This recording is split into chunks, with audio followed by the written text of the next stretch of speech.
বুঝলাম না, হাসান মাহমুদ ধরা পড়লো, আবার কিছুদিন পরে শুনলাম ওই বাহির দেশে ঘুরতেছে। বুঝবার পারতেছি না ভাই রে, কি যে হবি রে। আমরা যে হাসিনার বিরুদ্ধে এত ওয়াজ করতেছি, আবার কি হাসিনা চট করে ঢুকেই নাকি? মাথা খেলতেছে না, এরা কি করবি? আজ পর্যন্ত হাসিনার প্রেসিডেন্ট ছুঁয়ে দিছে, তোর কোন কথা ঠিক না?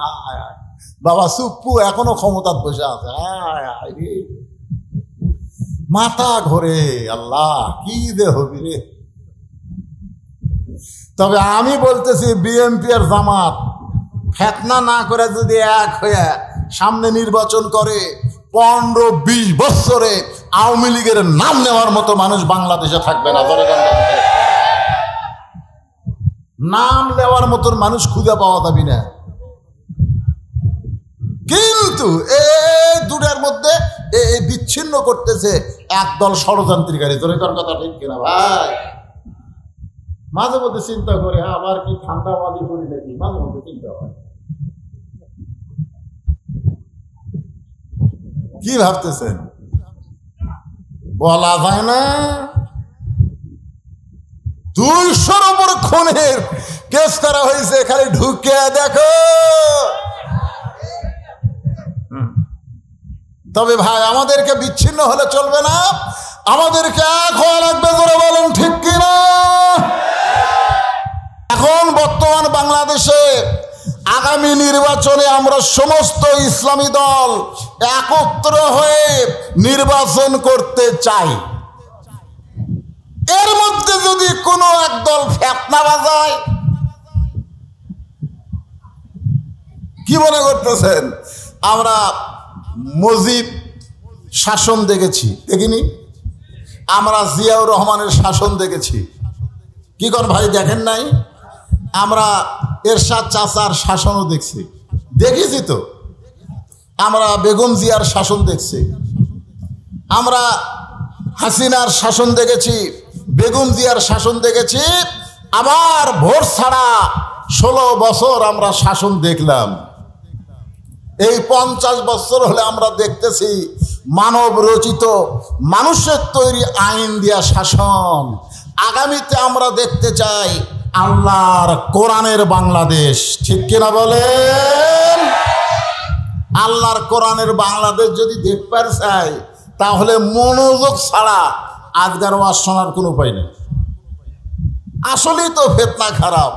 আর ওই বেদুইন সাহাবী উমর ফারুক হাজার হাজার সাহাবীর সামনে বলতেছে, আমার 1 নম্বর ওয়াজ হলো ইন্নী উহিব্বুল ফিতনা, আমি ফিতনাকে মহব্বত করি। 2 নম্বর ওয়াজ হলো ইকরাহুল হক, আমি হককে পছন্দ করি না। আল্লাহ কোরআনে বলেছেন, কুল জাল হক ওয়া যাহাকাল বাতিল।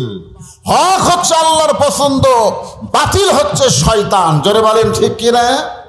আর লোকটা বলছে আমি হককে পছন্দ করি না। 3 নম্বর ওয়াজ হচ্ছে ওয়াশহাদু মালাম আরাহ, আমি না দেখা জিনিসের সাক্ষী মারি। 71-এ জন্ম নিয়ে আমি বলি যুদ্ধের সময় এরা যুদ্ধ অপরাধী। আপনারা বলেন তো, 71-এ জন্ম নিয়ে সে কারা স্বাধীনতার শত্রু, এই সাক্ষী কেউ দিবার পারবে? যদি দেয়, এটা কি দেখা সাক্ষী না না দেখা সাক্ষী? শুনিছে শোনা? আপনারা বলেন দেখা আর শোনায় দুটা কি এক?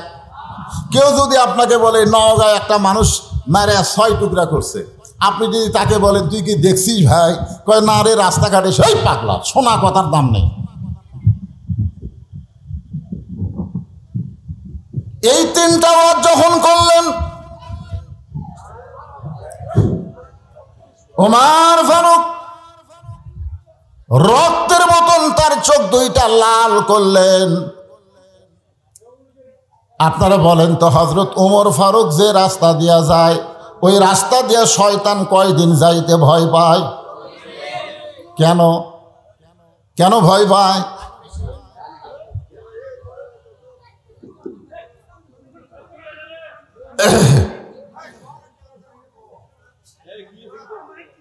না মাইক ঠিক থাকলে হবে না তো, শ্রোতার আমার দেখা লাগবে না? ইউটিউবে ফেসবুকে আমার ওয়াজ শুনতেছে না, কারণ কোনো ওয়াজ শোনা বাকি আছে? তো আমার দেখবার আচ্ছে রে পাগলা, দেখান লাগবি তো, খালি শুনালে কাম হবি। আজকে একটু আমার প্রাণ ভরে দেখবে, কালো মানুষ না হয় রে। না না, কোনের কথা বলতেছি। হ্যাঁ, সবাই একটু দেখবার চাই কি চায় না? এমনকি মেয়েরা পর্যন্ত স্যাটেলাইট ছাড়া আরো আসলে না, যে বদরশিদকে আমরা একটু প্রজেক্টরের মাধ্যমে দেখবার চাই। আপনারা করছেন কিনা সেটা জানি না। মেয়ে মানুষের কি বসার ব্যবস্থা আছে এখানে? মাশাআল্লাহ। একটু মনোযোগ দিয়ে শোনেন। ওমর ফারুকের চেহারা রক্তের মতো লাল, কিন্তু ইসলামী আদর্শের নেতা যখন কেউ হবে, সঙ্গে সঙ্গে নেতা রাগ করতে পারবে না। যেমন বাংলাদেশে জামাত ইসলামের আমি এত নির্যাতনের পরেও বললেন আমরা ক্ষমা করে দিলাম। যেরকম ঠিক কিনা? এটা নিয়ে কত চর্চা করে, এ ক্ষমা করলো কেরে? এই ক্ষমা আপনারা বোঝেন, এ ক্ষমার নাম হলো হেকমত। জোরে বলেন, নাম কি? জাগা মতো মার কিন্তু ঠিকই হবে। এই ক্ষমা মানে ক্ষমা না, এই ক্ষমা মানে বোঝা লাগবে, সেটা আমি আজকে বুঝাই দিব। একটু মনোযোগ দিয়ে শুনবেন। হাজার হাজার সাহাবীরা চিল্লা চিল্লি শুরু করলেন, ইয়া আমিরুল মুমিনিন, আপনার ওয়াজ বন্ধ করে দিয়ে কত সুন্দর কোরআন হাদিস থেকে আপনি ওয়াজ করতেছিলেন, আমরা পাগলের মতন শুনতেছিলাম। আপনার ওয়াজ বন্ধ করে দিয়ে যে তিনটা ব্যাক ওয়াজ করলো, ব্যাক ওয়াজ, ওয়াজ আর ব্যাক ওয়াজ, যেরকম বেগম মমতাজ ওয়াজ করছে, আগে করর এমন আখেরের কাজ, ধ্যান যোগে হয় দিলের নামাজ, ও তোমার পাঞ্জি গানা নামাজ পড়া লাগবে না। আপনারা সুবহানাল্লাহ কবেন না নাউযুবিল্লাহ কবেন? ওরে শরীয়তের মাওলানা, চোখ দুইটা করলা কানা, কোরআন হলো 90 পারা, কোরআন হলো 90 পারা, তোমরা খুঁজা দেখলা না। এরকম একজন নাস্তিক ইসলামের শত্রুকে দীর্ঘদিন সংসদের এমপি বানানো হয়েছিল। ধরে কোন ঠিক কিনা? চিন্তা করে দেখেন, আমাদের মতন আলেমদেরকেও পর্যন্ত মমতাজ ছাড়েনি। সংসদে বলেছে আমি সিয়াসাতটা পড়ি, মিজানুর রহমান আজহারি সহ যত আলেম বাংলাদেশের, এমনকি আল্লামা সাইদি হুজুরকেও মমতাজ গালি দিছে। জোরে কোন কথা ঠিক কিনা? 2 টাকার মমতাজ আল্লামা শফি রহমতুল্লাহ আলাইকে তেতুল হুজুর বলেছে। জোরে কোন কথা ঠিক? এ কথা কন না কেন? আহমদ শফি রহমতুল্লাহ নাম শুনছেন? যিনি হাটহাজারী মাদ্রাসার উম্মুল মাদারেজ যাকে বলা হয়, ওই মাদ্রাসার যিনি প্রধান ছিলেন, যিনি হাজার হাজার আলেমদের ওস্তাদ, তাকে মমতাজ বলেছে তেতুল হুজুর। আপনারা বলেন তো, আমরা কিছু মমতাজের করবার পারছি? আমি একটু মমতাজের বিরুদ্ধে কয়া কেস খেয়েছি, আপনারা কিছুই করেন। হ্যাঁ ভাই রে, সমস্ত সাহাবেরা যখন হইচই শুরু করে দিলেন, ওমর ফারুক বললেন বসো, আমি ওমর যেখানে আছি তোমাদের আমির, আমি কিছু বলার আগে তোমরা হইচই করো কেন? বসো। সবাই যখন বসেছে, ওমর ফারুক বললেন ওয়াজ পাল্টাও। কি করো? ওয়াজ পাল্টাও। বেদিন সাহাবী বললেন আমি ওয়াজ পাল্টাবো না, আমি যে ওয়াজ করেছি আপনারা বুঝবার পারেন নাই। ওমর ফারুকের সামনে বলতেছে ইয়া আমিরুল মুমিনিন, আমি যে ওয়াজ করেছি আপনারা বুঝতে পারেন নাই। ওমর ফারুক মনে করলেন লোকটার মাথা খারাপ, পাগল হয়ে গেছে, মানসিক রোগী, তাকে জেলখানার মধ্যে বন্ধ করলেন। কারণ গণধোলাই খাওয়া থেকে ওই লোকটা হেফাজত করার জন্য ওমর ফারুক জেলখানায় বন্দি করলেন।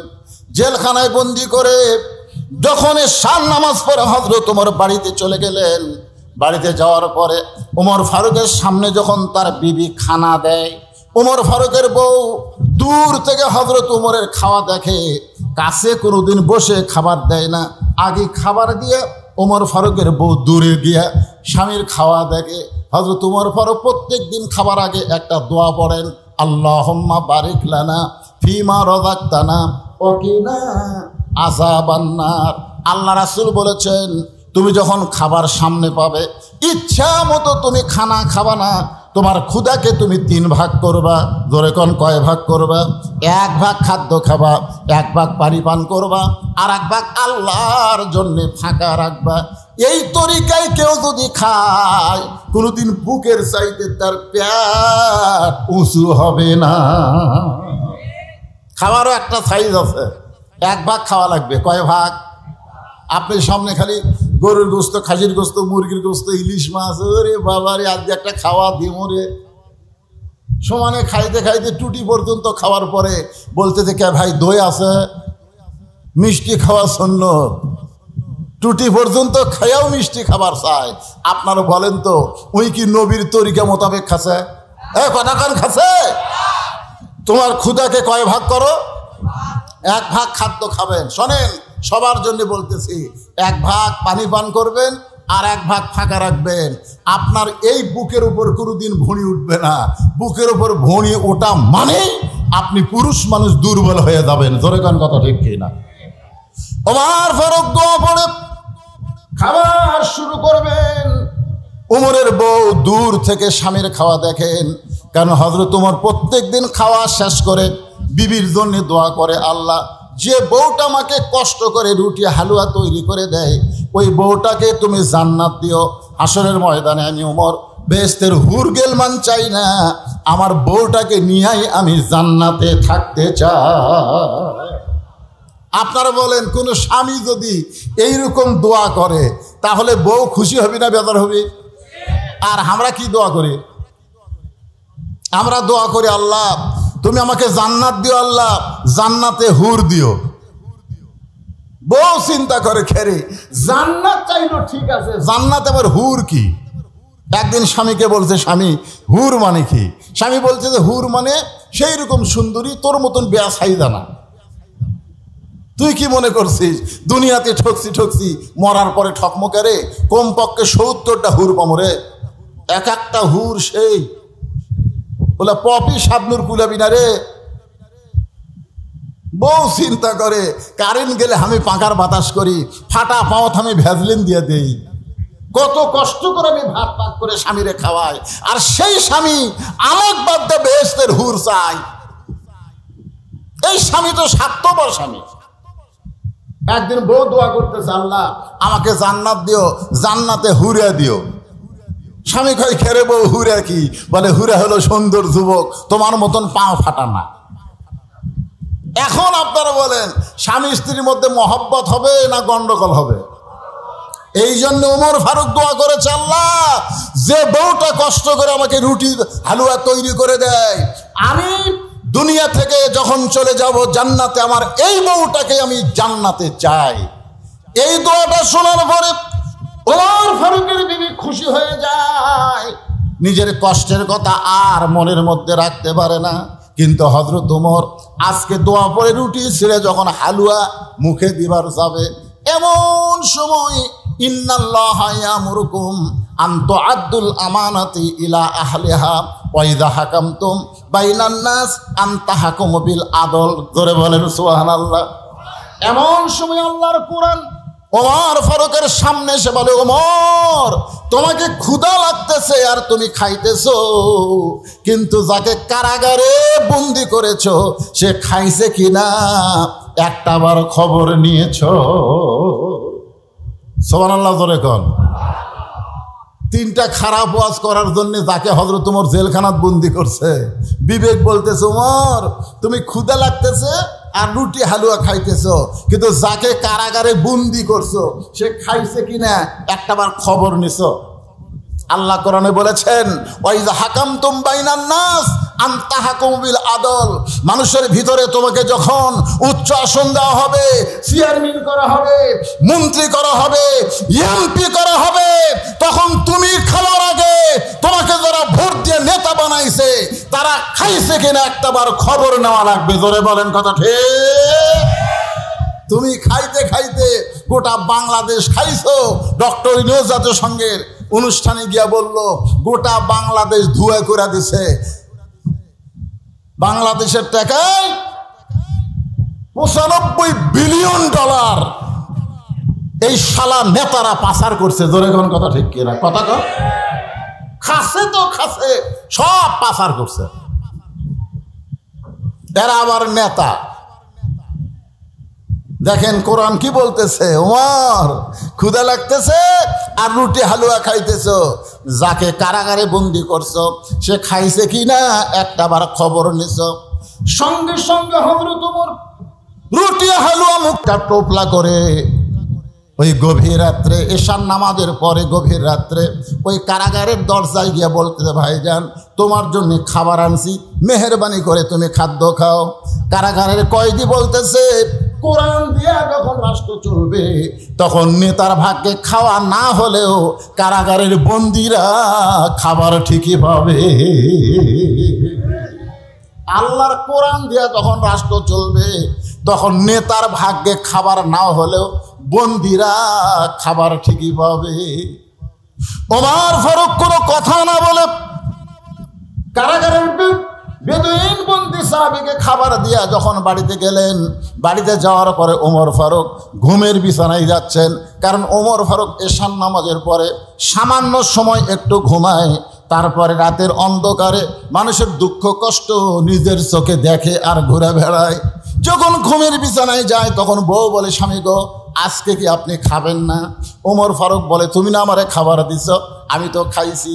বউ বলে, দূর থেকে আমি দেখছি আজকে আপনি খান নাই, বরং খাবার টুকলা করে কোথায় যেন নিয়ে গেছেন। ওমর ফারুক বললেন, বিবিরে একজন বেদুইন সাহাবীকে কারাগারে বন্দি করা হয়েছে, আমার খাবারটা নিজে না খাইয়া তার কাছে খাবার পৌঁছায় দিলাম। বউ বলে, স্বামী একটা কথা আপনাকে কোনোদিন বলি নাই, আজকে বলতেছি, আপনাকে না খাওয়াইয়া আমি কোনোদিন খাই না। সুবহানাল্লাহ, জোরে গান। কেমন বউ? আর আমাদের ঘরত আছে এরা কেমন? হ্যাঁ, আপনাদের বউ নাই, স্বামী না খাওয়ায়া খায় না। এই বউ গ্রামগঞ্জে দুই একটা পাওয়া যায়, শহরে। ওমর ফারুকের বিবি বলতেছে, আপনাকে কোনোদিন বলি নাই, আজকে বলতেছি আপনারে না খাওয়ায়া আমি কোনোদিন খাই না। তো আপনার যখন খাওয়া হয়নি তো কি হয়েছে, আমারটা তো আছে, চলেন আমরা দুইজন খাই।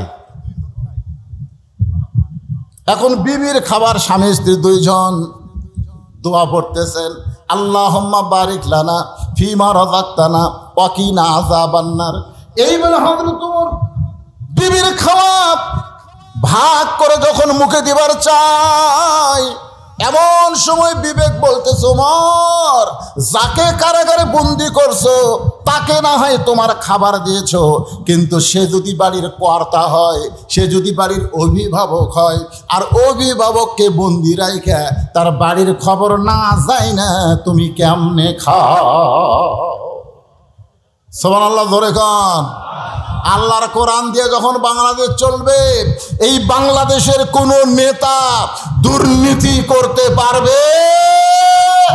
ওয়াইযা হাকামতুম বাইনান নাস আন তাহকুমু বিল আদল। আমি ওয়াজে বলি, 6 বছর ধরে ন্যাংরা আমের চাষ করছে, জ্যৈষ্ঠ মাসে দেখতে গেছে আম পাকছে কিনা, দেখবার যায় দেখে ছোট বাচ্চা গাছের ডালে বসে আম পাড়তেছে আর ব্যাগ ভরাচ্ছে। বাগানের মালিক বলে, আমি খাই নাই, পরিবারের কেউ খায়নি, আর তুই আমার কাছে তোর আম পাড়তেছিস, তোর বাপক যা বিচার দি মরে। ছেলে খালি মুচকি মুচকি হাসে। বাগানের মালিক বলে, হাসিস কেন? বলে, হাসার কারণ হলো আমার বাপক কোথায় যা বিচার দিবেন, আমার বাবাও তার এক গাছের চড়ছে। বাগানের মালিক তাকায় দেখে ওর বাপ খালি আম পাড়ে আর বস্তা ভরায়। গাছের ছায়ায় বসে কান্দের বলে, আল্লাহ বিচার দিমো কার কাছে? বেটাও চোর, বাপও চোর, আজকে আমাদের বাংলাদেশের অবস্থা তাই হয়ে গেছে।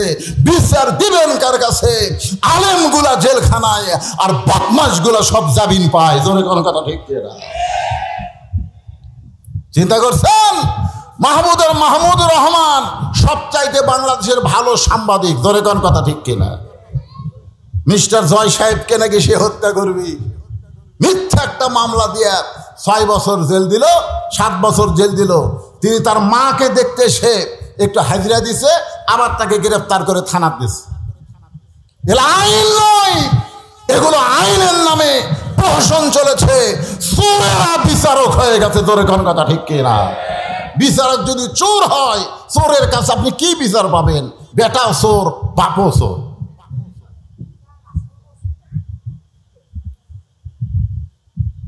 যাকে কারাগারে বন্দি করছো সে যদি বাড়ির অভিভাবক হয়, আর অভিভাবক যদি বাড়ি কারাগারে বন্দি থাকে, তার বাড়ির খবর না নিয়ে তুমি কেমনে খাও? ওমর ফারুকের খাওয়া বন্ধ হয়ে গেল। বউ বলতে যে স্বামী গো আপনি কি খাবেন না? আপনি কি খাবেন না? বলে তুমি খাও, আমার খাওয়া হবে না। বউ বলে কেন খাওয়া হবে না? বলে যাকে বন্দি করছি তার বাড়ির খবর না নিয়ে আমি কেমনে খাই? সঙ্গে সঙ্গে বউ নিজে না খাইয়া ওইটা টোপলা করে স্বামীর হাতে দিয়ে বলতেছেন, যাকে কারাগারে বন্দি করেছেন তার পরিবারের কাছে এই খাবার পৌঁছায়া দেয়। সুবহানাল্লাহটা জোরে বলা লাগবে। আপনারা বলেন তো, মরদ মানুষ যদি জেলখানায় বন্দি থাকে তাহলে বাড়িতে কোন মানুষ আছে? হ্যাঁ, কথা কন না কেন? কোন মানুষ? তাহলে মেয়ে মানুষের কাছে স্বামী দিয়া পাঠায় কেমন বউ? আমাকে বউ দিয়ে পাঠাবে? যাতে ওয়াজ করেন মাঝে মধ্যে খবর ভাই ইটিস পিটিস করবার চান। ইসলামী আদর্শের নেতা কেমন মানের নেতা হয়, তাদের মান কি পর্যায়ে, নিজের বউ বলতেছেন যান তার পরিবারের কাছে খাবার পৌঁছায় দেন। গভীর রাতে বাংলাদেশের মতন ৯৬টা দেশের খলিফা গভীর রাতে খাবার টোপলা নিয়ে যাকে বন্দি করেছে তার পরিবারের দিকে খাবার নিয়ে চলে যাচ্ছেন। পাহাড়ি এলাকায় বেদুইন সাহাবীর বাড়ি। ওই পাহাড়ি এলাকায় গিয়ে ওমর ফারুক শুনতে পায় ছোট্ট একটা বাচ্চা খালি বাবা বাবা বলে কাঁদতেছে।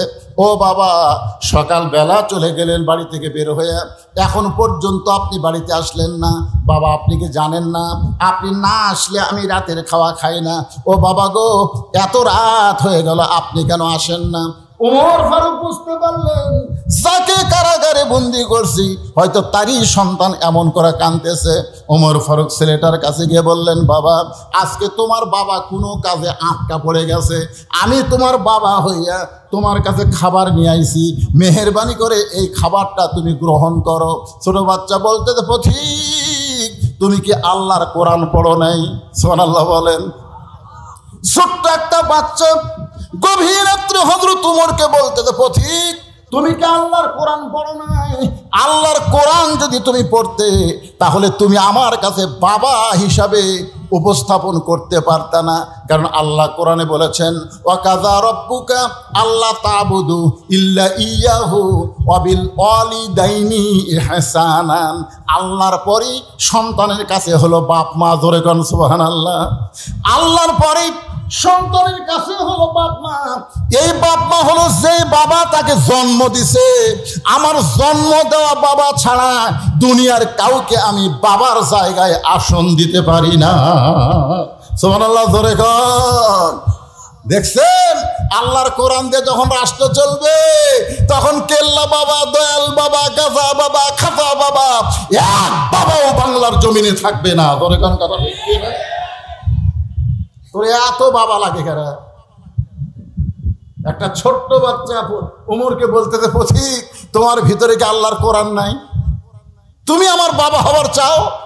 আমাকে যে জন্ম দিয়েছে ওই বাবা ছাড়া আমার কলিজার মধ্যে অন্য কোনো বাবার জায়গা নাই। যদি খাবার চাই ওই বাবার সঙ্গেই খাবো, দুনিয়ার কারো খাবার আমি গ্রহণ করব না।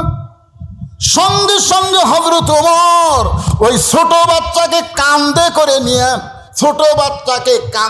নিয়ে বন্দি সাহাবীর জেলখানার দরজায় পৌঁছায় দিলে। ওমর ফারুক বললেন, ওই ঘরের মধ্যে তোমার বাবা। ছেলেটা দৌড়ে গিয়া দরজার সামনে গিয়া তাকায় দেখে ভিতরে খাঁচার মধ্যে ময়না পাখি বন্দি হয়ে আছে। খাঁচার মধ্যে কি পাখি? ময়না পাখিরা কোথায় থাকে? আর কাউয়া খালি কা কা করে আর খেলা হই। কে রে কাউয়া, তোর মাজা ভাঙ্গা, তুই খেলবো কেমনি রে? তোর কথা ঠিক কি? হ্যাঁ, কামা কইল পালাবো না, পালাবো না। দরকার হলে ঠাকুর গাঁয়ের ফখরুলের বাড়ি যাব। জনগণ মনে করতে যে কাওয়াগান ফখরুল সাহেবের বাড়িতে আছে। কাউয়া ময়না পাখি 50 বছর কোরআনের তাফসীর করেছে। জোরে বলেন কথা ঠিক কিনা? ময়নারে তোমরা খাঁচাই বন্দি করে থিয়া কাউয়ারে তোমরা ছাড়া দিছে। কাউয়া আমি যে বলবো কারে ছাইড়া দিছে আপনার জোরে বলবেন কাউয়া, বলতে পারবেন না ভাই? ময়না পাখিরে বন্দি রাইকে কারে ছাইড়া দিছে? আরো জোরে জোরসে বলেন, জোর হলো না, আরো জোরে। কাউয়া, এবার বুঝছি কাউয়ার খবর কি? এ ওয়াজ খালি এই আপনাকে এলাকার থাকতেছে রে, ওয়াজ গোটা বিশ্ব রিলে হচ্ছে। তোর এখন ঠিক না? কাউয়া যেটাই বলে থাক, কাউয়া যেটাই থাক শুনবার ভাবি কে রে? ওরে বাবা রে।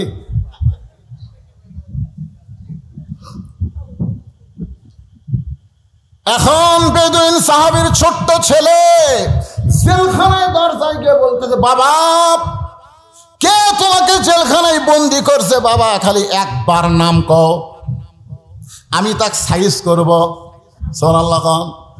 উমর ফারুক একটু দূরে দাঁড়ায় খালি মুচকি মুচকি হাসে, কারণ প্রকৃত সন্তান যারা বাবাকে বন্দি রাখলে খেপে যাবে তারা।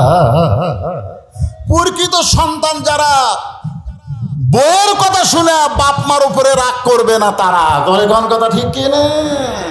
কতগুলা বউ স্বামীর কানে কানে কয় তোমার বাবা ভালো না, তোমার মা ভালো না।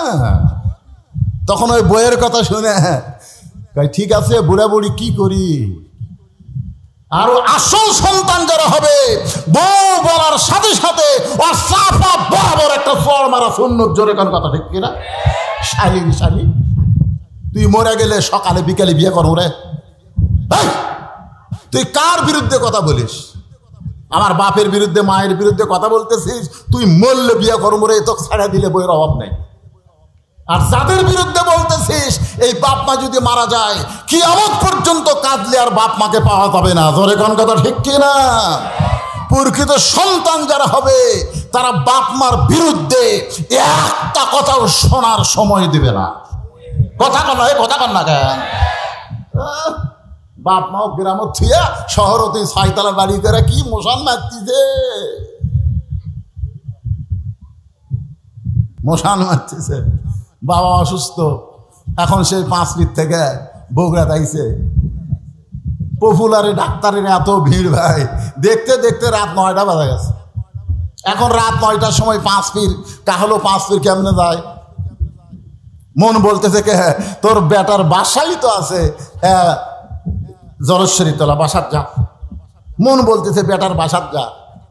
রাত 9টার সময় বেটার বাসার দরজা ডাকতেছে। বেটার নাম আব্দুল্লাহ, ভালো নাম তো। আব্দুল্লাহ আব্দুল্লাহ কয় কে রে? সবাই আমার সাহেব করে কয়, স্যার করে কয়। আর এত রাত্রে আমার নাম ধরে ডাকে এই মরদ কে রে? আপনারা বলেন তো, বেটা যত বড়ই হুজুর হোক, বেটা যত বড়ই স্যার হোক, বাপ কোনোদিন হুজুর কবি?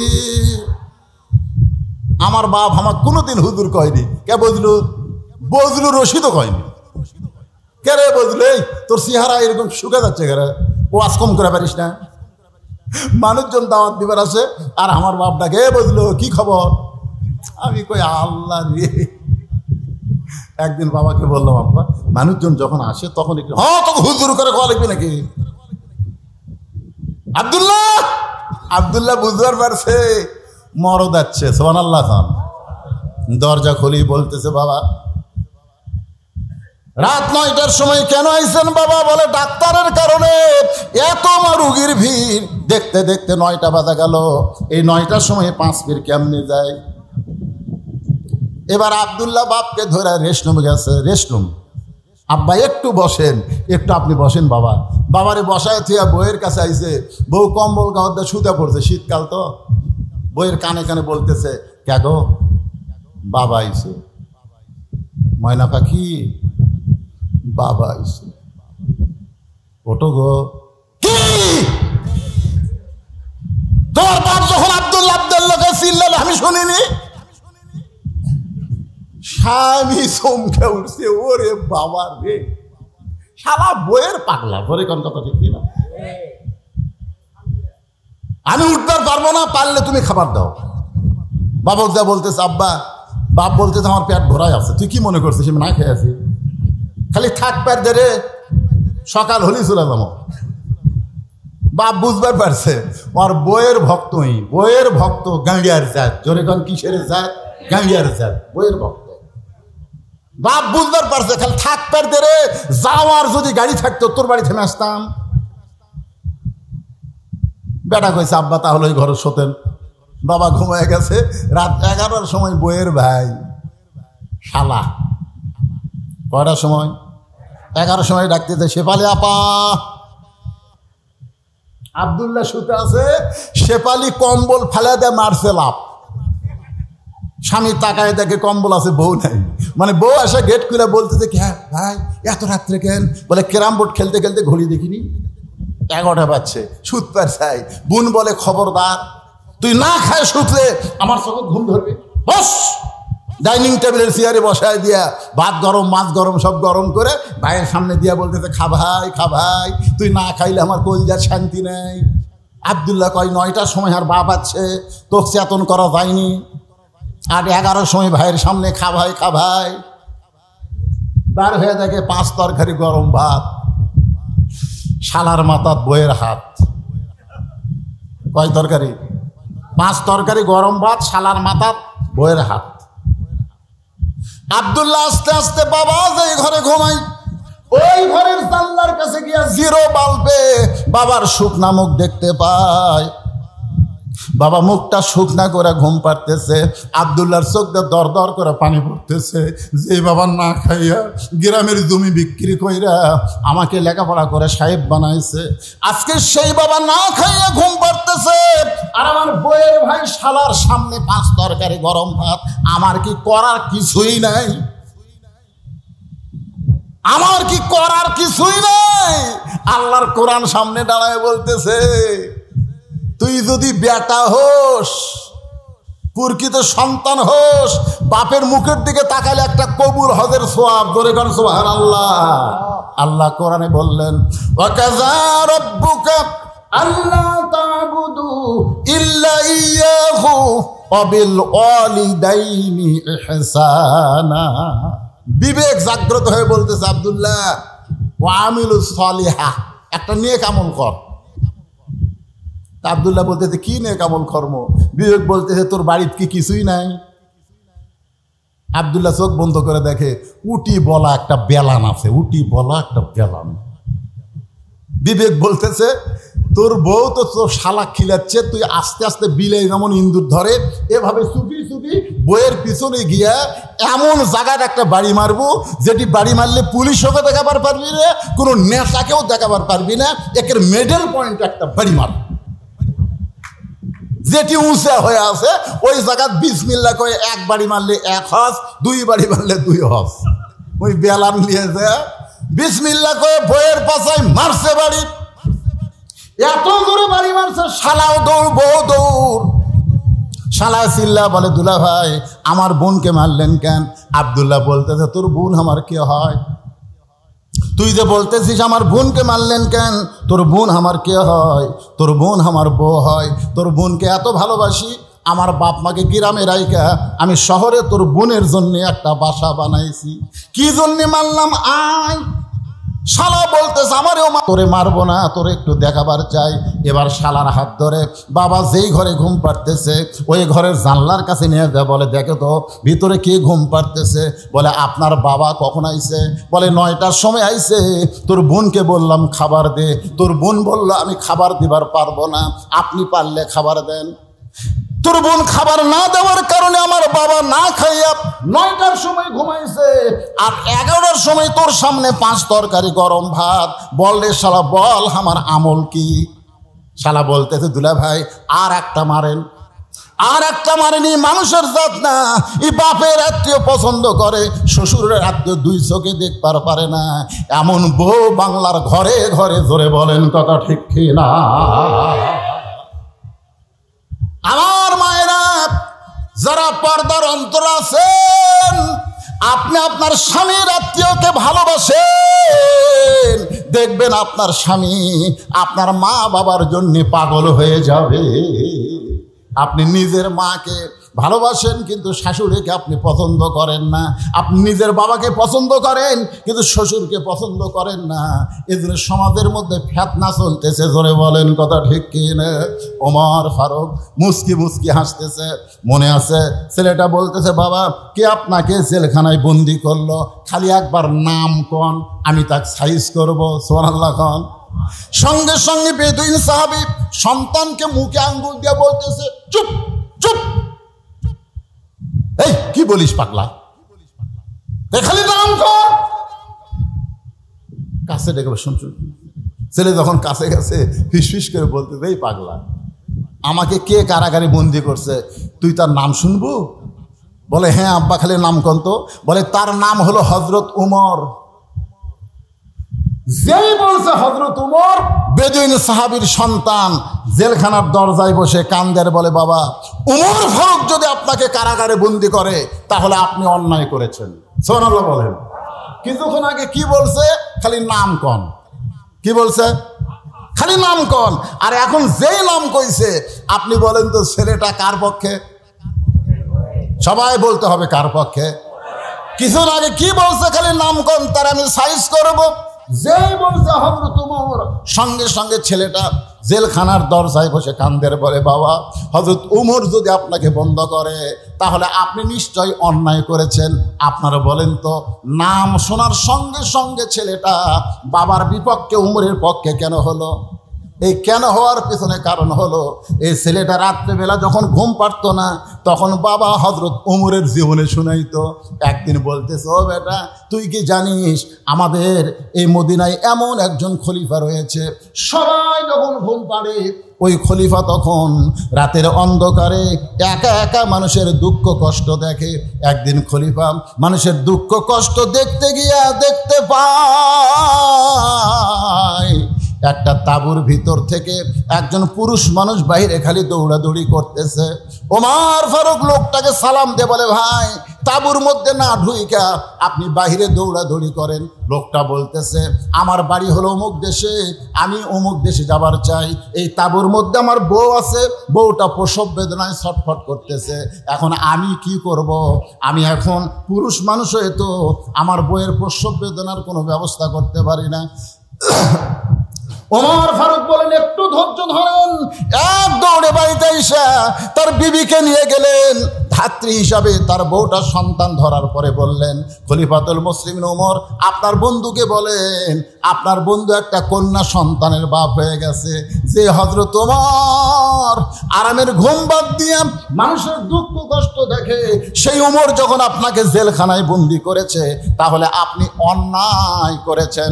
ও বাবা, দরকার হলে আপনি বলেন ওমর ফারুক কোথায় থাকে, আমি তার কাছে যাব, তার হাত পাও ধরে হলেও আপনাকে জেলখানা থেকে আমি মুক্ত করব।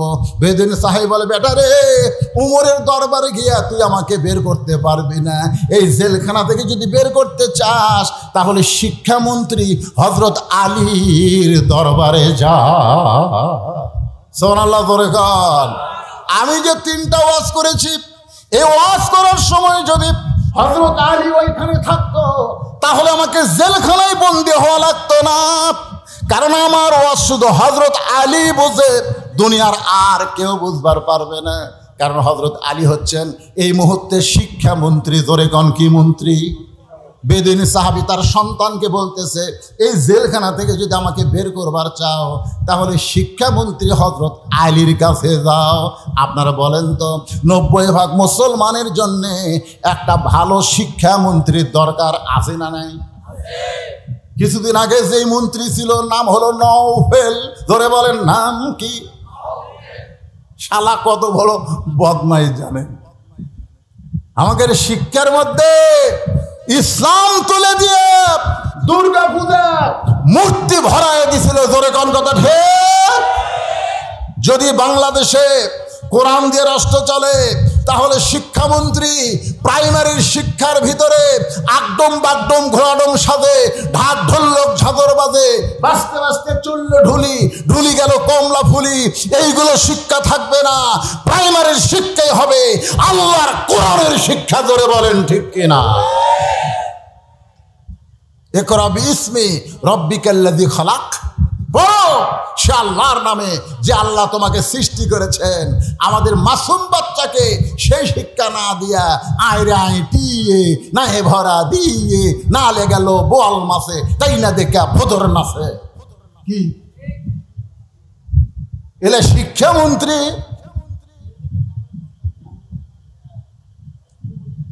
কথা বলেন, এটা কি হিন্দুর দেশ না মুসলমানের দেশ? আরে ভাই, কথা হক কথাটা বলা লাগবে। হিন্দুর দেশ না মুসলমানের দেশ? তাহলে শিক্ষামন্ত্রী কেমন যোগ্যতা হওয়া লাগবে? উমর ফারুক যখন মদিনার খলিফা ছিলেন ওই সময় শিক্ষামন্ত্রী ছিলেন হযরত আলী। সুবহানাল্লাহ খান। বেদিন সাহাবী কি বলতেছে, আমাকে যদি জেলখানা থেকে বের করবার চাও তাহলে খলিফার কাছে যাওয়া লাভ নাই, শিক্ষামন্ত্রীর কাছে যাও।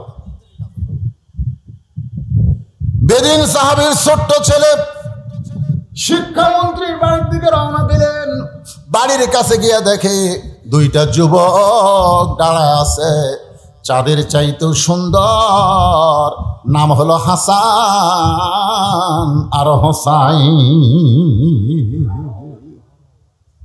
সবাই সুবহানাল্লাহ বলেন না?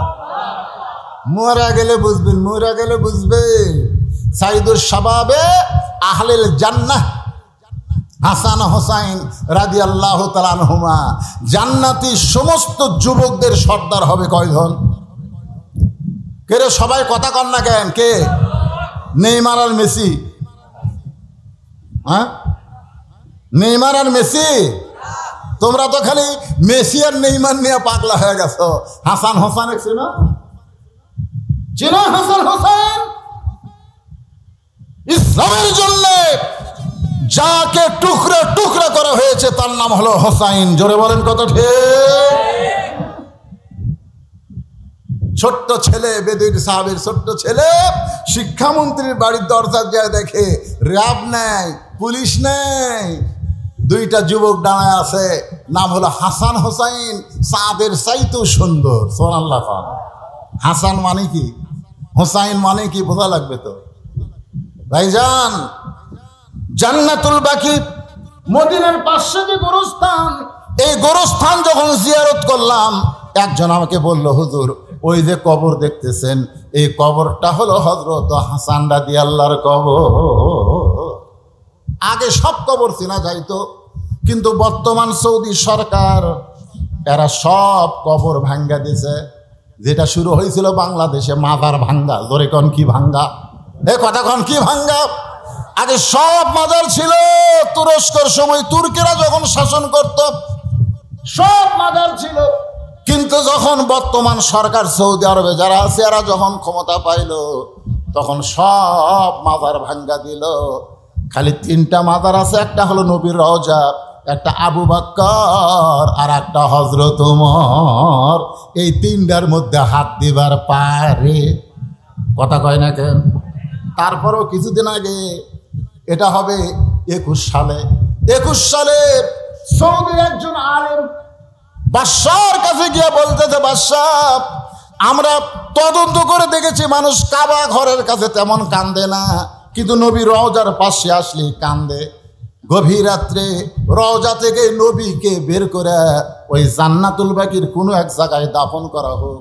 এ জায়গায় নবীকে রাখা যাবে না, কারণ মানুষ কাবা বাদ দিয়া নবীর কাছে কান্দে। বাদশাহ এই কথা শুনে চিন্তায় পড়ে গেল, কি করবে? রওজা থেকে নবীকে বের করে কি জান্নাতুল বাকির মধ্যে রাখবে নাকি? বাজান গো একটু মনোযোগ দেন। নবীর কাছে মানুষ কান্দে, কাবার কাছে কান্দে না। কারণ কাবা এমন একটা ঘর যে ঘরের কাছে আল্লাহওয়ালা না থাকলে কাফেররা মূর্তি ঢুকায়। আর নবীর রওজা এমন একটা রওজা যেটা আরশে আজিমের চাইতেও দাম বেশি। আপনারা বলেন তো, যারা প্রকৃত মুসলমান, মদিনার রওজায় কি আমাদের নবী মরে আছে? এ জোরে কোন মরে আছে? আমাদের নবী কিন্তু মৃত্যু না। আমরা সালাম দেওয়ার সঙ্গে সঙ্গে রওজা থেকে সালামের উত্তর আসে, কিন্তু আমাদের কান খারাপ দেখে আমরা শুনবার পাই না। একটা গজল আমার সঙ্গে সবাই বলেন, ইসলামের আলো জ্বালায়া দিয়া নবী ঘুমায়া। কেউ কি সাহস করে বলতে পারবেন ময়রা আসেন সোনার? না, আপনারা কেউ বলতে পারবেন যে ময়রা আছে? কেউ বলতে পারবেন? এই শালা হেজাতি, বাংলাদেশে কিছু হেজাতি বার আছে, হেজাতি বলতেন না, হেজাতি, শালা হেজাতিরা কয় নবীও মরে গেছে। নবীও যদি মরে যায় তাহলে আমরা যে দরুশে পড়বো, ফেরেশতারা লিয়ে দেয়, কাক দিবি রে? কঠিন বিপদে আছি ভাই। এই বাংলাদেশে কিছু হেজাতি আছে না নাই? দরকার আছে না? হ্যাঁ, এই ফেসবুকে এই হেজাতির কিছু মশলা আমাকে কিছু যুবকেরা দেখে কয়, হুজুর তারাবির নামাজ কয় রাকাত হুজুর? তো চাপাত দুড়েন দেওয়া দরকার। তোর দাদা কয় রাকাত পড়ছে? কয় 20 রাকাত। তোর বাপ কয় রাকাত পড়ছে? 20 রাকাত। তোর আবার কোন জাকাত বাঁচা? হুজুর নামাজের পরে হাত তোলা যাবি কি যাবি না? তোর মন না চালে তুলিস না, এ ফতুয়াবাজি করিস কেন রে? এরকম কিছু লোক আছে না নাই? সৌদি আরবে কাম করবে গেছে, 4 বছর কাম করে আসা 2 ঠ্যাং ফাঁক করে খাড়া হয়ে হাত এটি বাঁধিছে।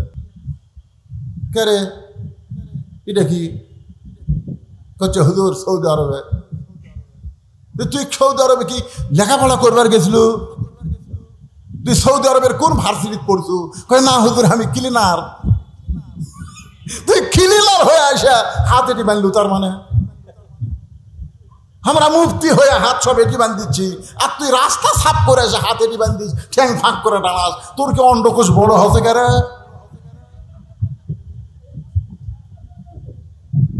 কি হাসতেছেন কেন? এরকম ফেতনা বাদ আছে না নাই? জোরে কেন? এরাই ফেতনা, এরাই ফেতনা।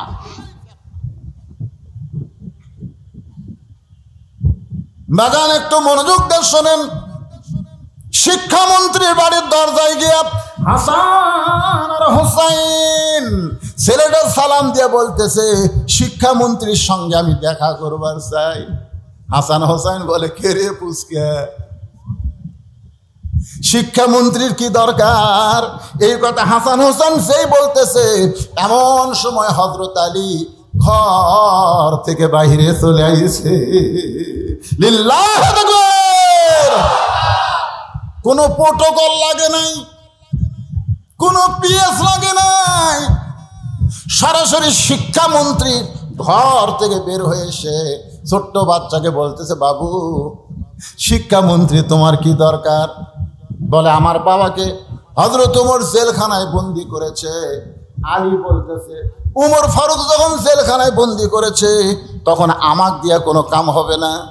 ছোট্ট বাচ্চা বলতেছে, আমি যে 3টা ওয়াজ করেছি, যে ওয়াজ করার কারণে হযরত ওমর আমাকে জেলখানায় বন্দি করেছে, ওই মাহফিলে যদি আলী থাকতো তাহলে আমাকে জেলখানায় আসা লাগতো না।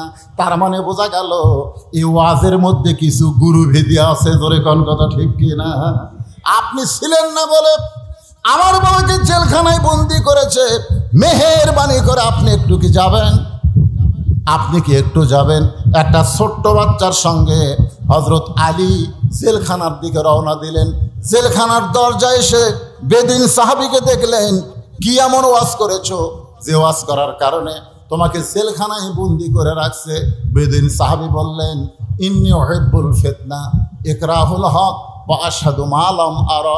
সঙ্গে সঙ্গে হযরত আলী বললেন, আল্লাহু আকবার, আল্লাহু আকবার। তুমি যে 3টা ওয়াজ করছো এর চাইতে হক ওয়াজ এই পৃথিবীতে একটাও নাই। জোরে কোন সুবহানাল্লাহ।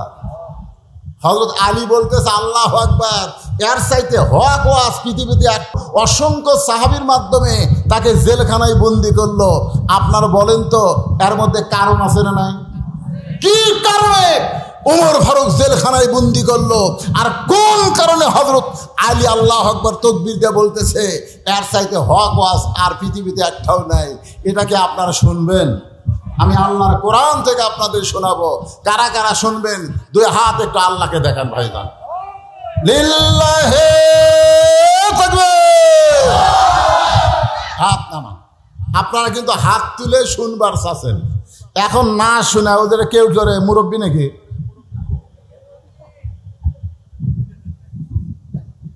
লিমা তাকুলু মা লা তাফালুন। আপনারা বলেন তো এই আয়াতের অর্থ কি? এই আয়াতের অর্থ হলো কথার সাথে কামের মিল নাই। আপনারা হাত তুলে ওয়াদা দিলেন আপনারা সবাই শুনবেন, এখন না শুনে যদি কেউ ওঠেন ওই টাটকা মুনাফিক। এজোরে কান কি মুনাফিক? তাহলে আপনাদের শোনা লাগবেই। এখন আপনারা কোন আপনার বলা লাগবে কি? আমাকে বলা লাগবে না? তাহলে আমি বলবই এ ওয়াদা করলাম। এখন আপনারা বলেন আমরা শুনবই এ ওয়াদা করলাম। আর কথা কয় না, শুনবেন না? মাশাআল্লাহ। আজকে তো আর আমার এই ওয়াজের পরে তো আর কোনো ওয়াজ নাই যে টানাটানি করে দৌড় মারা লাগবে। ভাইজান পিছনে অনেক আল্লাহর বান্দারা দাঁড়ায় আছে। আমি যখন ওয়াজে উঠছি তখন বাজে ঘড়িতে 10টা। ধরে কোন কয়টা? এখন বাজতেছে 11:30। আমি একটানা 1.5 ঘন্টা ওয়াজ করে 5টা মিনিট এতিমখানার জন্যে আপনাদের কাছে কোরআন শরীফ আদায় করব। কোরআন শরীফ এই মাদ্রাসায় 100টা কোরআন শরীফ আপনাকে দেওয়া লাগবে। একটা কোরআন মাত্র 500 টাকা। আপনি 500টা টাকা দিবেন, একটা কোরআন দানের সওয়াব আল্লাহ আপনার বাপ মার কবরে দিয়ে দিবে। আর বাপ মা যদি বাঁচা থাকে আল্লাহ হায়াত দারাজ করে দিবে। মাত্র 500 টাকা। কেউ যদি মনে করেন হুজুর আমার বাপ মা দুইজনে মারা গেছে, আমি 2টা কোরআন শরীফ 1000 টাকা দেবো, তাহলে আপনি দিবেন। কেউ যদি মনে করে হুজুর আমি 10 কোরআন শরীফ বাবদ 5000 টাকা দেব, আপনার দেবেন।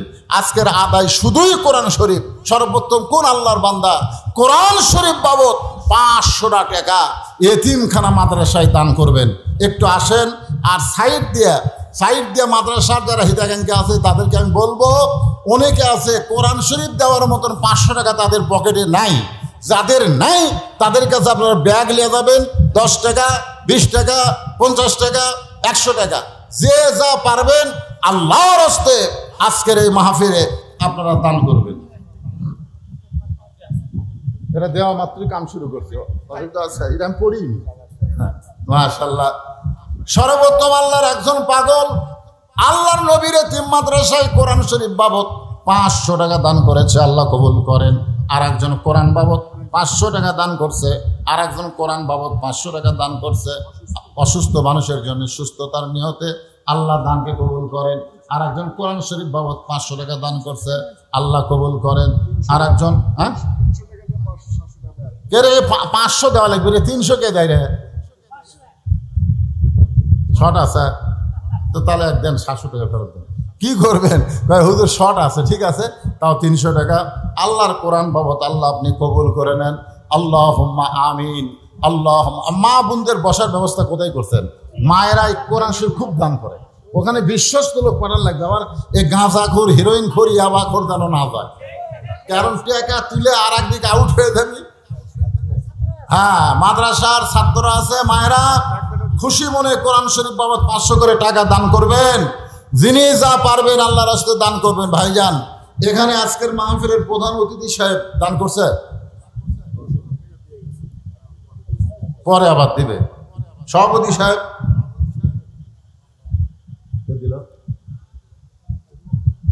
কোরআন শরীফ বাবদ আল্লাহ তোমার একজন বান্দা ভাই, কেউ ওঠা বসা করবেন না, বসতে একটু ধৈর্য ধরেন। কোরআন শরীফ বাবদ 500 টাকা দান করছে, আল্লাহ দানকে কবুল করেন। আল্লাহুম্মা আমিন। কত আছে এখানে? কি নাম তোমার? ও বাবা, আমার লোকনাথপাড়া গ্রামের আমার ছোট ভাই পিন্টুর ছেলে পান্ত 500 টাকা কোরআন শরীফ বাবদ দান করেছে। তার বাপ মা ভাই অনেকেই মারা গেছে, আল্লাহ তাদের কবরকে জান্নাতের টুকরা বানান। ঠিক আছে, দোয়া করে দিছি। আর একজন আচ্ছা, ছোট্ট একটা বাচ্চা কোরআন শরীফ বাবদ 500 টাকা দান করেছে, আল্লাহ দানকে কবুল করেন। আল্লাহ যারা ব্যাগ আদায় করছেন ব্যাগগুলো সব ট্রেজত দিয়ে আসবেন, সব ট্রেজত আসবে। ব্যাগ ট্রেজত আসবে না সাইডে যাবে? হ্যাঁ, সব ট্রেজে আসবে, সব ব্যাগ স্টেজে আসবে। হ্যাঁ,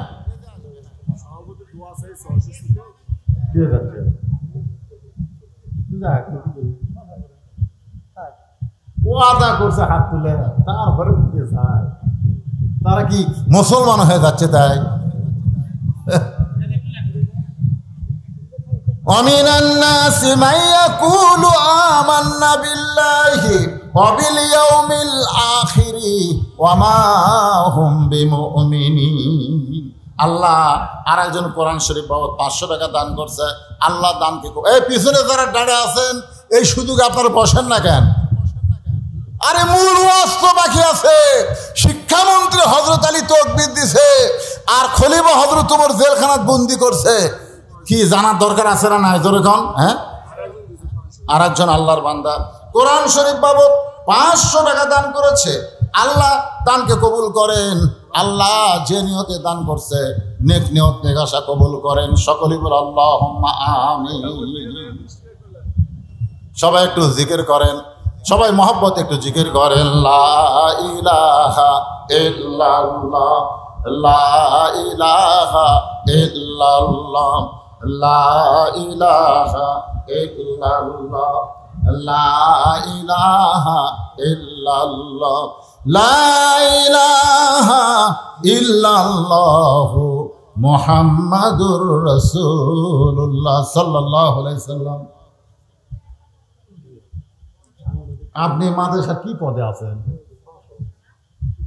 সব সব দিছে আগে এখানে আদায় করবার চাই, মানে মাহফিলের ক্ষতি করা। এরা আগে আদায় করছে আমাদের ভাই। এবার আমার হাতত দেওয়ার জন্য 4টা কোরআন শরীফ বাবদ 2000 টাকা দান করেছে। আল্লাহ তার দানকে কবুল করেন। আপনার আগেই দিচ্ছেন? হ্যাঁ, দিচ্ছেন আগে তো দেন, তাহলে মানুষ চলে গেলে তখন দিলাম কথা। জনগণ কে বুঝলো সেটারে কি দিল? কেউ যাবে না ইনশাল্লাহ, কেউ যাবে না। একটু গরম তো, অসহ্য গরম। আমার দিকে ফ্যান করে দিছে, তারপরে আমি ঘামতেছি। আর আপনাদের ফ্যান বাতাস কিছুই নাই ভাই।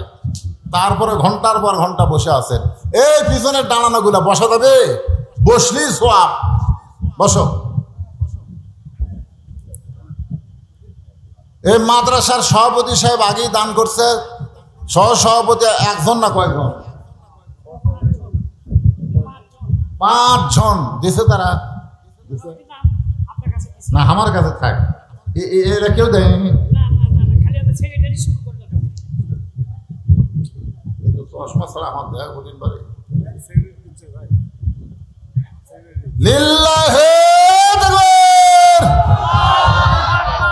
সেক্রেটারি সাহেব 2000 যে হারে থুকবির দিন এলা আমাকে শুনি আমাকে গ্রামগঞ্জে যে মাদ্রাসা নাই, এই গ্রামগঞ্জের মাদ্রাসা সেক্রেটারি 10-20 হাজার টাকা দেয়।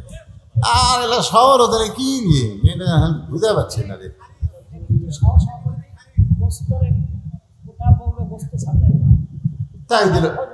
তাই দিল 2000। আমি পয়সার বিরুদ্ধে ওয়াজ করছি। 1 নম্বর ইউসুফ আলী মিয়া প্রধান উপদেষ্টা আছে না? গেছে, চলে গেছে, দেয়নি, আসেনি। ধরেন সেক্রেটারি 2000 টাকা দেন, আল্লাহ কবুল করেন। নাম হলো সাইফুর রহমান রিঙ্কু। আচ্ছা, জেলা আসেনি, শিলা নাম এটা আমাকে দিচ্ছেন কি জন্য? হারুন রশিদ সাংবাদিক সাহেব আইছে। আলহাজ ডাক্তার মোহাম্মদ সুলাইমান আলী টাকা দিছে। মোহাম্মদ ইমদাদ হোসেন জেহাদি, মোহাম্মদ আবিদুর রহমান খান চৌধুরী, জনাব বাদল মন্ডল, কমিটির সদস্যবৃন্দ হামিদুল হক রতন সভাপতি, ইমাম মৌলানা আবু রাজি, জনাব মোহাম্মদ ইনাল হক রঞ্জু, জনাব মোহাম্মদ মাসুম চৌধুরী, আলহাজ মোহাম্মদ ফজলুল সর্দার, জনাব মোস্তাফিজুর রহমান সানা, আলহাজ আব্দুল হাই বুলবুল, জনাব মোহাম্মদ আশরাফুল ইসলাম, জনাব খন্দকার রেজাউল হক, জনাব মিনার হোসেন, জনাব মাহবুবুর রহমান বুল্লা, আনিসুর রহমান আনিস, জনাব আজাদুর রহমান আসাদ, আলহাজ মমতাজ উদ্দিন, জনাব মোহাম্মদ আলমগীর হোসেন, মোহাম্মদ আব্দুল হামিদ মন্টু, জনাব হারুন রশিদ রতন, জনাব রেজাল করিম রেজা, জনাব মোবারক হোসেন, জনাব রাসেল খান একেবারে জিব্রাইল, এগুলা খালি নাম দিছেন, কাম হলো না। দিছে আচ্ছা আচ্ছা, দিছে দিছে, যাই হোক, চাল দিছে, ডাল দিছে, দিছে তো। আর আদায় না, এখন চলে যাব আলোচনা। এই আলোচনার আগে সবাই একটু জিকির করে মনটা একটু ফ্রেশ করে নেন। লা ইলাহা ইল্লাল্লাহ, লা ইলাহা ইল্লাল্লাহ, লা ইলাহা ইল্লাল্লাহ, লা ইলাহা ইল্লাল্লাহ মুহাম্মাদুর রাসূলুল্লাহ সাল্লাল্লাহু আলাইহি সাল্লাম। সঙ্গে সঙ্গে ছোট বাচ্চা হযরত আলীর হাত ধরে বলতেছে, হযরত আলীর মতন শিক্ষামন্ত্রী যদি আমার বাবার পক্ষ নেয়, দুনিয়ার কোন উমর আমার বাবাকে জেলখানায় বন্দি রাখতে পারবে না। সুবহানাল্লাহ বলেন। আপনারা কি মনে করেন হযরত আলীর এলেম বেশি না কম? কেমন বেশি? আনা মাদিনাতুল ইলমে ওয়া আলিউ বাবুহা, রাসূল বলেছেন আমি হলাম এলেমের শহর, আলী হচ্ছে তার দরওয়াজা। সব ধরনের এলেম হযরত আলীকে আল্লাহ দিয়েছেন, যার কারণে শিক্ষামন্ত্রী। তোরে কোন সুবহানাল্লাহ। হ্যাঁ, খালি এক ধরনের এলেম নিয়ে তুমি শিক্ষামন্ত্রী হও, যার কারণে জেনারেল শিক্ষার দাম হয়, আর হাফেজি মাদ্রাসা এতিমখানা ভিক্ষা করে চালান লাগে। জোরে কোন কথা ঠিক কিনা? শিক্ষামন্ত্রীর মধ্যে যদি কোরআনের শিক্ষা থাকতো, তাহলে প্রাইমারির আগে এইগুলা মাদ্রাসার মূল্যায়ন হতো। জোরে কোন কথা ঠিক কিনা? প্রাইমারি শিক্ষা করা হলো নফল, আর কোরআন শিক্ষা করা হলো ফরজ। ভাগ্য খারাপ, আমরা যদি আল্লাহর কোরআনের সমাজ পাই, তখন বুঝবো শিক্ষামন্ত্রী কারে কয়। কথা ঠিক কিনা বলেন? খায়রুকুম মান তাআল্লামাল কোরআন ওয়া আল্লামাহ, ওই ব্যক্তির চাইতে সম্মানী দামি আর কেউ নাই যে আল্লাহর কোরআন শিখেছে, অপরকে কোরআনের শিক্ষা দেয়। এখন ছোট বাচ্চা হযরত আলীর হাত ধরেছে। হযরত আলী ওমর ফারুকের দরবারে, ওমর ফারুক মেম্বরে বসেছিলেন। মেম্বর থেকে দাঁড়িয়ে বললেন, ওগো আল্লাহর শিক্ষামন্ত্রী। সুবহানাল্লাহ বলেন। কার শিক্ষামন্ত্রী? ওগো আল্লাহর শিক্ষামন্ত্রী, আপনি কেন আমার কাছে আইছেন? আমি ওমরকে ডাকলে আমি আপনার কাছে যাইতাম। সুবহানাল্লাহ। কারণ আল্লাহ নবীর পরে হযরত আলীকে প্রত্যেকটা সাহাবী ওস্তাদের মতন সম্মান করতেন। আপনারা বলেন তো, ইসলামে ওস্তাদের সম্মান কম না বেশি? এইবারই খালি প্রথম দেখলাম জামিল মাদ্রাসায় ছাত্ররা হুজুরের বিরুদ্ধে আন্দোলন করলো। ধরে কোন কথা ঠিক কিনা? আমি কিন্তু ছোটবেলায় জামিলের ছাত্র ছিলাম। কওমি মাদ্রাসা, হাফেজি মাদ্রাসার ছাত্ররা হুজুরের বিরুদ্ধে আন্দোলন করতে পারে, এইবারই প্রথম দেখলাম। মানে আমাদেরকে এমন শাসন এবং শিক্ষা দেওয়া হয়েছে যে আমরা সম্মানের ক্ষেত্রে হুজুরের চেহারার দিকে তাকায় কথা বলতে পারিনি, সবসময় কথা বলেছি নিচের দিকে তাকায়া। কারণ ইসলামে ওস্তাদের সম্মান আছে। ধরে কোন কথা ঠিক? কথা কন না কেন? কথা কন। এটা আইজুল হক কলেজের শিক্ষক না, ছাত্র না। মাঝে মধ্যে ছাত্র শিক্ষককে ধাবার দেয়। ধরে কোন কথা ঠিক কিনা ভাইজান? ইসলামে ওস্তাদের সম্মান, যার কারণে হযরত ওমর বলতেছেন, আপনি কেন কষ্ট করে আমার কাছে আইছেন? আমি আপনার কাছে যাইতাম। এটা হযরত ওমর বলার সঙ্গে সঙ্গে ওই ছোট্ট ছেলেটা এক দৌড়ে গিয়া ওমর ফারুকের কপালে চুমা খাইছে। কোন ছেলে? কোন ছেলে? ওই বেদুইন সাহাবী যাকে কারাগারে বন্দি করছে, তার ছেলে উমর ফারুকের কপালে চুমা খায় বলতেছেন, আপনার মতন মহামানব আমি দুনিয়াতে দেখি নাই। রাতের অন্ধকারে যখন কান্না করেছিলাম, তখন আপনিই তো আমাকে কান্দে করে আমার বাবার জেলখানার দরজা পর্যন্ত পৌঁছায়া দিছে। সুবহানাল্লাহ খান। আচ্ছা, ছোট্ট ছেলেকে কান্দে করে জেলখানার দরজায় কে পৌঁছায় দিছে? ছেলেটা এখন কি করবে? একবার হযরত আলীর দিকে তাকাই, আরেকবার ওমর ফারুকের দিকে তাকাই। এমন সময় হযরত আলী বলতেছে, আমির আল মুমিনিন, এই সন্তানের বাপকে আপনি জেলখানায় বন্দি করেছেন। ওমর ফারুক বলে, আলী রে, এমন 3টা ওয়াজ করেছে যে ওয়াজটা ইসলামে জায়েজ নাই। অনেক সাহাবী তার উপরে রাগ করেছিল। আমি গণপিটুনি থেকে বাঁচানোর জন্যে তাকে জেলখানায় বন্দি করলাম, যেরকম গণপিটুনি থেকে বাঁচানোর জন্যে সেনাবাহিনীর প্রধান উনি 600 কয়েকজনকে বন্দিকে রাখছিলেন। জোরে কোন ঠিক কিনা? তাহলে এ ওবায়দুল কাদেরও কিন্তু ছিল, কাউও ছিল, কিন্তু কাউ একটা সব ছিল। বুঝলাম না, হাসান মাহমুদ ধরা পড়লো, আবার কিছুদিন পরে শুনলাম ওই বাহির দেশে ঘুরতে যায়। বুঝবার পারতেছি না ভাই রে, কি যে হবি রে। আমরা যে হাসিনার বিরুদ্ধে এত ওয়াজ করতেছি, আবার কি হাসিনা চট করে ঢুকেই নাকি? মাথা খেলতেছে না, এরা কি করবি? আজ পর্যন্ত হাসিনার প্রেসিডেন্ট ছুঁয়ে দিছে, তোর কোন কথা ঠিক না? বাবা সুপ্পু এখনো ক্ষমতার বসে আছে। মাথা ঘোরে, আল্লাহ কি যে হবি রে। তবে আমি বলতেছি, বিএনপি আর জামাত ফেতনা না করে যদি এক হয়ে সামনে নির্বাচন করে, 15-20 বছরে আওয়ামী লীগের নাম নেওয়ার মতো মানুষ বাংলাদেশে থাকবে না। নাম নেওয়ার মতো মানুষ খুঁজে পাওয়া যাবে না। কিন্তু এই দুটার মধ্যে বিচ্ছিন্ন করতেছে একদল ষড়যন্ত্রকারী। তোর কথা ঠিক কিনা ভাই? মাঝে মধ্যে চিন্তা করে, আবার কি ঠান্ডাবাদী করি নাকি? মাঝে মধ্যে চিন্তা হয়, কি ভাবতেছেন বলা যায় না। 200-র উপর খুনের কেস করা হয়েছে, খালি ঢুকে দেখো।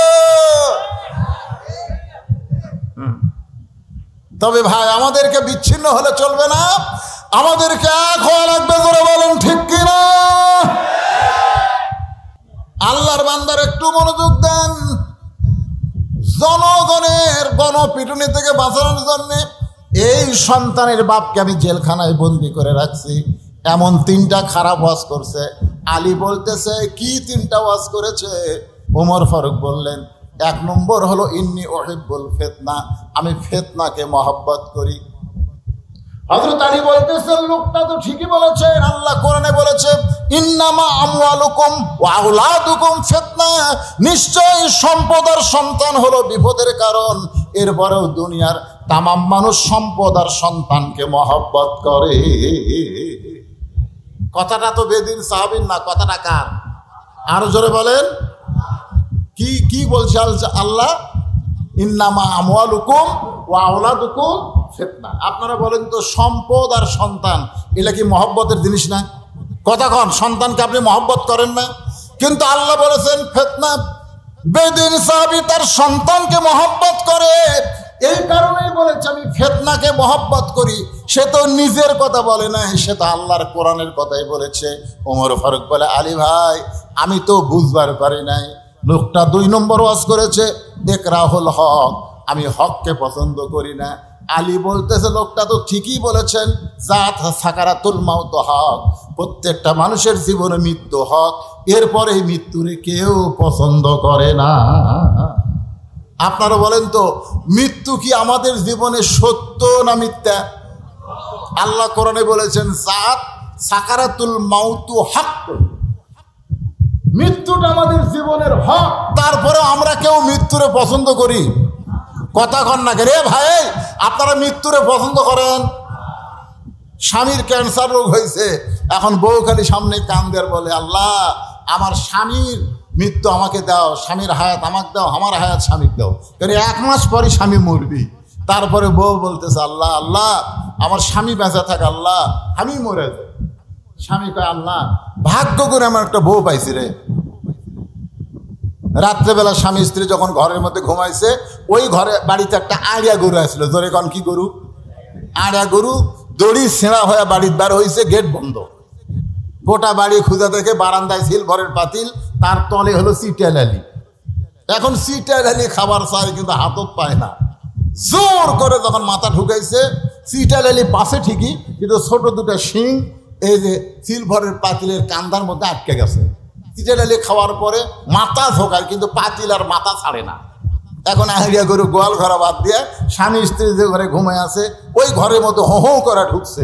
বউ চিল্লায় বলে, বাবা আজরাইল ঢুকছেন যখন, ওই যে আমার স্বামী ক্যান্সার রোগী, চোখত পড়ে না। স্বামী চেতন পায়, বলে কি হয়েছে রে? আজরাইল ঢুকছে, তোমাকে দেখে দিলাম। তুই না দিনের বেলা কইলি আমার হায়াত আল্লাহ তোমাকে দেখ আর তোমার মৃত্যু আল্লাহ আমাকে দেখ। বউ বলতেছে মরার কথা মুখে বলা যায় কিন্তু অন্তর থেকে কেউ মরবার চায় না। তোর এবার কথা ঠিক না? হযরত আলী বলতেছেন, বেদুইন সাহাবী ঠিকই বলেছেন, আমি হককে পছন্দ করি না, তার মানে মৃত্যুকে সে পছন্দ করে না। ওমর ফারুক বলে, আলী রে, লোকটা বলেছে আশহাদু মা লাম আরা, আমি না দেখা জিনিসের সাক্ষী মারি। না দেখা কেমনে সাক্ষী দেয়? আলী বলতেছে, শুধু বেদুইন সাহাবী কেন, দুনিয়ার প্রত্যেকটা মুসলমান না দেখে সবাই বলে আশহাদু আল্লাহ ইলাহা ইল্লাল্লাহু ওয়াহদাহু লা শারীকা লাহু। আপনারা বলেন তো আমরা কি আল্লাহকে দেখছি নাকি? না দেখে যদি আল্লাহকে সাক্ষী দেওয়া যায় তাহলে বেদুইন সাহাবী তো মিথ্যা কথা বলে নাই। সঙ্গে সঙ্গে হযরত ওমর এক দৌড়ে এসে জেলখানার দরজা খুলে বেদুইন সাহাবীকে বুকের মধ্যে নিয়ে বলতেছে, আলীর মতন শিক্ষা মন্ত্রী যদি না থাকতো তাহলে এই ইসলাম এত দূর অগ্রসর হতো না। এজন্য ভাইজান, আমাদের সামনে শিক্ষামন্ত্রী, আমাদের এমন একজন মানুষকে চাওয়া দরকার যে সব দিক দিয়ে জ্ঞানী। ধরে কোন কথা ঠিক? আজকের এইখানে আমি দীর্ঘ সময় যে আলোচনা করলাম, আগামী 4 তারিখে সেন্ট্রাল স্কুলে এই মাসেরই, আজকে কয় তারিখ? 1 তারিখ। 4 তারিখে মাগরিবের নামাজের পর এশা পর্যন্ত আমার আলোচনা আছে। 2 তারিখ, 3 তারিখ এবং 4 তারিখ, এই 3 দিন যেখানে আল্লামা সাইদি হুজুর আলোচনা করেছেন, সেই মাহফিল মাঠটা আবার কোরআন দিয়া চাঙ্গা করা হবে। আপনাদের সকলের দাওয়াত। আল্লাহ সবাইকে উপস্থিত হওয়ার তৌফিক দান করুক। সকলে বলে আমিন। কেউ যাবেন না, দোয়াটা করে যান। একটা দোয়া করি আমরা, আস্তাগফিরুল্লাহ আল্লাযী লা ইলাহা ইল্লা হুয়াল হাইয়ুল কাইয়্যুম ওয়া আতুবু ইলাইহি। আল্লাহুম্মা আমিন। আল্লাহুম্মা আনতাস সালাম ওয়া মিনকাস সালাম, তাবারাকতা ইয়া যাল জালালি ওয়াল ইকরাম। আয় আল্লাহ তাআলা, কঠিন গরমের ভিতরে তোমার পাগল বান্দারা বান্দিরা রাত 12টা পর্যন্ত এই জান্নাতের বাগানে বসে বসে আলোচনা শুনেছে। মেহেরবানি করে আজকের মাহফিল আমাদের সকলের হেদায়েতের জন্য, নাজাতের জন্য, জান্নাতের জন্য কবুল করে নাও। এই মাহফিলের শুরু থেকে শেষ পর্যন্ত যত আলোচনা হয়েছে আল্লাহ, এর মধ্যে যদি ত্রুটি হয়, ভুল হয়, মাফ করে দাও। এর যা হাদিয়া মঞ্জুর করো সোনার মদিনায় নবী পাকের রওজা মুবারকে আল্লাহ কবুল করে নাও। এই এতিমখানা মাদ্রাসাকে, সবার জন্য দোয়া করব, এতিমখানা মাদ্রাসাকে কিয়ামত পর্যন্ত কবুল করে নাও। এ মাদ্রাসা যারা সর্বাত্মক সহযোগিতা করেছে আল্লাহ, তাদের সকলকেই জান্নাতে কবুল করে নাও। আয় আল্লাহ তাআলা, আজকের মাহফিলকে সাজাইতে গিয়া যারা কষ্ট করেছে, মেহনত করেছে, টাকা পয়সা খরচ করেছে, আল্লাহ তাদের সকলকেই জান্নাতে কবুল করো। আজকের মাহফিলের প্রধান অতিথি আল্লাহ, বিশেষ অতিথিবৃন্দ, সভাপতি, সহসভাপতি, আল্লাহ বাদল সাহেব অসুস্থ, যারা অসুস্থ, আমি নিজে অসুস্থ, আল্লাহ সবাইকে সুস্থতার নিয়ামত দান করে দাও। আল্লাহ, আমার মা বোনেরা পর্দার অন্তরালে বসে বসে ওয়াজ শুনেছে, আবিদা সালিহা পর্দা নিশি কবুল করে মা ফাতেমার চরিত্র দান করে দাও। আল্লাহ, এই বগুড়াবাসীকে আল্লাহ তুমি কবুল করে নাও। আল্লাহ, আল্লাহ, আমি গুনাহগার বলে দোয়া ফিরিয়ে দিও না। আল্লাহ, যে যা নিয়ত করে হাত তুলেছে আল্লাহ সকলের নেক নিয়ত নেকাশা কবুল করো। আল্লাহ, 4 জন মাদ্রাসার হাফেজ সাহেবের মাথায় পাগড়ি পরানো হয়েছে, আল্লাহ তাদেরকে হক্কানে হাফেজ আলেম হিসাবে কবুল করে নাও। এই মাদ্রাসাকে কবুল করো, মাদ্রাসার মহতামি, মাদ্রাসার ওস্তাদ, মাদ্রাসার তালবে ইলম, মাদ্রাসা কমিটির সভাপতি, সহসভাপতি, সেক্রেটারি, কেশিয়ার, মাদ্রাসার সদস্য, দাতা সদস্য, আল্লাহ সকলকেই তুমি কবুল করে নাও আল্লাহ। সুবহান রাব্বিকা রাব্বিল ইজ্জাতি আম্মা ইয়াসিফুন ওয়া সালামুন আলাল মুরসালিন আলহামদুলিল্লাহি রাব্বিল আলামিন। ওয়াজাল আখিরা কালিমাতুনা ইনদাল মাউত। সকলে পড়েন লা ইলাহা ইল্লাল্লাহু মুহাম্মাদুর রাসূলুল্লাহ সাল্লাল্লাহু আলাইহি সাল্লাম। আসসালাম।